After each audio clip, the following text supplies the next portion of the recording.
Hello students, हम कर रहे थे politics of nuclear weapons. Last session में हमने बैलेंस ऑफ टेरर है इसको कंप्लीट किया एंड आज हम पॉलिटिक्स ऑफ न्यूक्लियर वेपन में जो बैलेंस ऑफ पावर है एंड बैलेंस ऑफ टेरर है इन दोनों का कंपैरिजन करेंगे। बैलेंस ऑफ पावर क्या है? इंटरनेशनल लेवल पर पीस एंड सिक्योरिटी को मेंटेन करने का एक सबसे इम्पोर्टेंट डिवाइस है। तो ये पावर मैनेजमेंट की डिवाइस थी जो हम 1919 से पहले इंटरनेशनल रिलेशंस में यूज़ करते थे। तो पहले हम बैलेंस ऑफ पावर का मीनिंग करते हैं, देन बैलेंस ऑफ टेरर का मीनिंग करेंगे, फिर इनकी सिमिलैरिटीज, देन डिससिमिलैरिटीज करेंगे। तो बैलेंस ऑफ पावर क्या होता है? It establish an international order in which no single nation or group of nations can become the cause of insecurity for others। Meaning balance maintain करना है। इंटरनेशनल रिलेशंस में जितने भी नेशंस हैं उनमें से कोई एक सिंगल नेशन पावरफुल नहीं बन सकता है, इसीलिए जो उसके ओपोनेंट्स होते हैं वो नेशन और उनका ग्रुप वो भी इक्वली पावरफुल होता है ताकि इंटरनेशनल रिलेशन में बैलेंस मेंटेन किया जाए। जैसे हम तराजू को देखते हैं, तराजू के दोनों साइड अगर इक्वल वेट होगा तो बैलेंस मेंटेन होगा। लाइक दिस इंटरनेशनल रिलेशन में जितने भी नेशंस हैं अगर इनके पास इक्वल पावर होगी, अगर सभी नेशंस साथ मिल जाते हैं तो वो अलायंस भी बना लेते हैं। तो इस तरह हो सकता है इंटरनेशनल रिलेशंस में अलायंस बन जाए। तो एक नेशन या फिर ग्रुप ऑफ नेशंस जब जे अलायंस बनाएंगे उसके बाद जो जे ओपोनेंट्स ग्रुप है इनमें इक्वल पावर होनी चाहिए। जब इक्वल पावर होगी तो क्या होगा? बैलेंस मेंटेन होगा। जब बैलेंस मेंटेन होगा तो इस तरह इंटरनेशनल वॉर है वो अवॉइड होगी। तो जे 1919 से पहले फर्स्ट वर्ल्ड वॉर के पहले कॉन्सेप्ट वर्क कर रहा था। फर्स्ट वर्ल्ड वॉर स्टार्ट होती है, आफ्टर दैट कलेक्टिव सिक्योरिटी का प्रिंसिपल है वो वर्क करना स्टार्ट कर देता है। तो जो बैलेंस ऑफ पावर है it create balance among equally powerful Nations. जो इक्वली पावरफुल नेशंस हैं इनमें बैलेंस क्रिएट करता है। जो बैलेंस ऑफ पावर है इसका मीनिंग क्या है, नेचर क्या है, इसके अलग से एक वीडियो है under the topic of balance of power. उसका लिंक मैं डिस्क्रिप्शन बॉक्स में डाल दूंगी अगर आप बैलेंस ऑफ पावर की स्टडी करना चाहते हो। तो उसके बाद हम करते हैं meaning of balance of terror. जो बैलेंस ऑफ टेरर है तो बैलेंस ऑफ टेरर मीनिंग एक फियर जनरेट हो रहा है। जब बैलेंस ऑफ पावर थी इंटरनेशनल रिलेशंस में बैलेंस क्रिएट कर रहे थे, उसके बाद first world war, second world war होती है जिसमें एटॉमिक बम है उसको जापान पर गिराया गया बाय यूएसए। उसके बाद क्या होता है? इंटरनेशनल रिलेशंस में चेंज आते हैं। पहले यूएसए के पास न्यूक्लियर वेपन थे, उसके बाद रशिया के पास आ जाते हैं, देन फ्रांस, जर्मनी जे डेवलप करते हैं। इस तरह जब बहुत सारे नेशंस के पास न्यूक्लियर वेपन है तो इंटरनेशनल रिलेशंस में कौन सा कॉन्सेप्ट अमर्ज होता है? Balance of terror. मीनिंग डर है, अगर वॉर होगी तो टोटल डिस्ट्रक्टिव वॉर हो सकती है। तो बैलेंस ऑफ टेरर का मीनिंग है balance of fear generated by the possession of nuclear and other weapons of mass destruction, जिससे बहुत ज़्यादा डिस्ट्रक्शन हो जाएगी।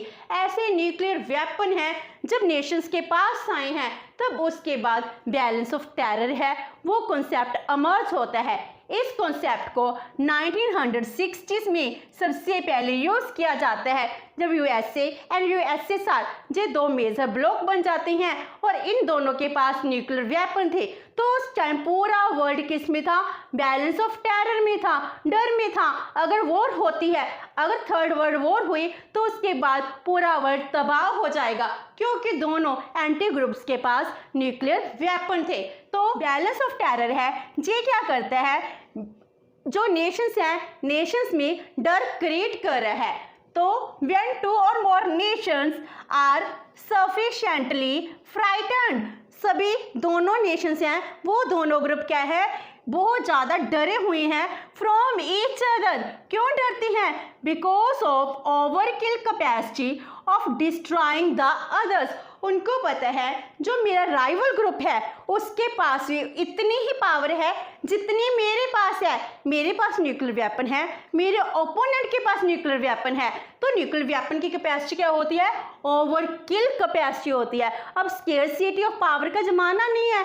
अगर हम न्यूक्लियर वेपन को यूज करेंगे पूरे के पूरे वर्ल्ड को सेवरल टाइम्स डिस्ट्रक्ट कर सकते हैं। इस तरह ओवरकिल कैपेसिटी की वजह से क्या हो रहा है? सभी नेशन डर में हैं। तो यही क्या बन जाता है? बैलेंस ऑफ टेरर बन जाता है। तो बैलेंस ऑफ पावर को इंटरनेशनल रिलेशंस में किसने रिप्लेस किया है? बैलेंस ऑफ टेरर ने रिप्लेस कर दिया। तो इन दोनों में क्या क्या सिमिलैरिटीज हैं between balance of power and BOT balance of terror? First one is nations are always involved in seeking to maximize their power। जो दोनों यही मानते हैं, जितने भी नेशंस हैं वो नेशंस हमेशा अपनी पावर को मैक्सिमाइज करना चाहते हैं। बैलेंस ऑफ पावर में इसलिए ताकि एक ग्रुप है उसके पास ज़्यादा पावर ना हो जाए और पावर टिल्ट ना हो जाए। एंड बैलेंस ऑफ टेरर में अगर मेरे पास से इक्वल पावर होगी तो जो दूसरे नेशन है वो मुझसे डरेंगे। Next is both make efforts to establish peace in international relations। दोनों के एफर्ट्स क्या हैं? पीस को जनरेट करना। बैलेंस ऑफ पावर, जब दोनों के पास इक्वल पावर है जितने भी ग्रुप्स हैं, तो इसीलिए अगर ये बैलेंस अनबैलेंस्ड हो गया तो क्या होगा? वॉर होगी। तो ये जो बैलेंस बना हुआ है ये बैलेंस क्या कर रहा है? पीस जनरेट कर रहा है। एंड जो बैलेंस ऑफ टेरर है इसने इंटरनेशनल लेवल पर पीस को क्रिएट किया है, लेकिन इसने जो पीस क्रिएट की है वो नेगेटिव पीस है। तो पीस तो क्रिएट की है, अभी तक थर्ड वर्ल्ड वॉर नहीं हुई है, तो पहले after 20 years second world war हो जाती है। तो बैलेंस ऑफ टेरर की वजह से पीस क्रिएट हुई है इन international relations. Next is war is the result of unbalancing the equilibrium in balance of terror and balance of power। जो वॉर है वॉर कब होगी?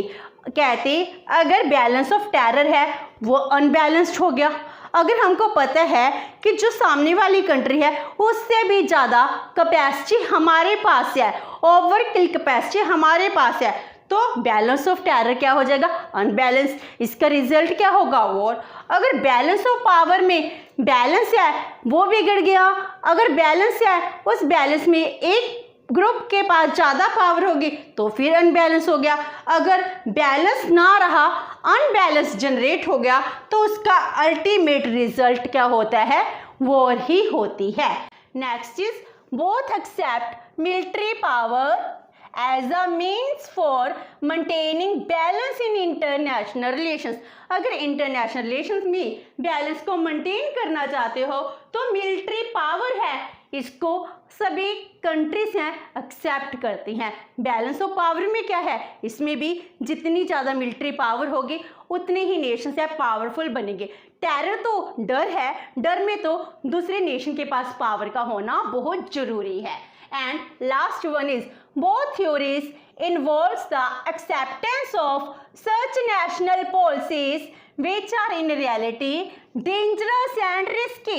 जो बैलेंस ऑफ टेरर है एंड बैलेंस ऑफ पावर है ये यही मानती हैं जितनी भी कंट्रीज है सभी की सभी नेशन की नेशनल पॉलिसी बहुत ही डेंजरस होती हैं, बहुत ही रिस्की होती हैं। अगर कुछ भी इंटरनेशनल रिलेशंस में चेंज आता है तो इसका अल्टीमेट रिजल्ट वॉर होती है। तो इस तरह जे क्या मानती हैं, हर एक कंट्री है अपने नेशनल इंटरेस्ट को सबसे प्राइमरी रखती है, उसके अकॉर्डिंग ही काम करती है।